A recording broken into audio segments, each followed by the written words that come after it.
Hello, Dr. Coker here, and this is a guide to the Chrysalis, where you'll encounter Nabriales. He's taken Minfilia hostage and is giving her funny looks, so we should probably kill him. Please like and subscribe. I'm releasing guides for every story dungeon and trial in the game, so you always know what's coming. Let's get started.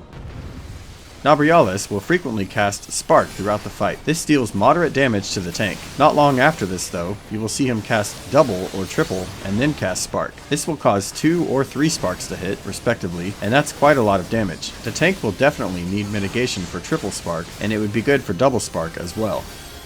Here's an example of him casting Spark just after casting triple.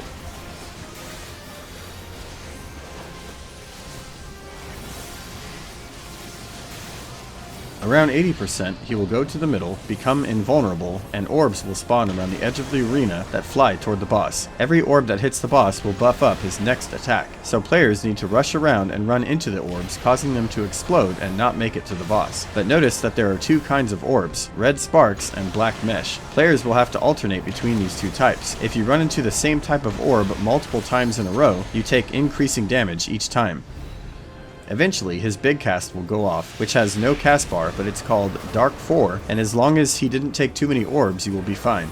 After this, he will sometimes cast End of Days, which is just a marked line AoE attack that's easy to avoid. He will sometimes cast Quake 3 as well, which does moderate unavoidable damage to everyone.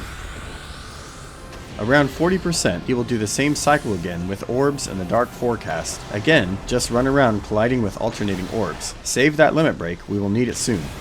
At 20%, he will create a vortex in the middle of the floor and suck everyone in. This will put you in a new room with a bright white floor.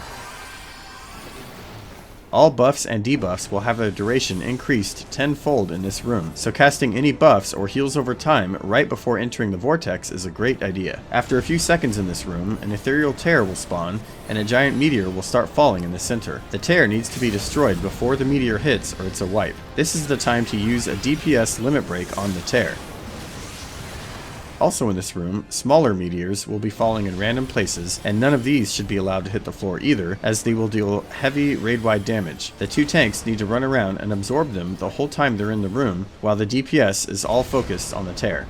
Once the tear is destroyed, everyone will be teleported back to the original room, and from then on, it's the same mechanics until he's killed. And that's it for the Chrysalis. Have fun, and see you next time.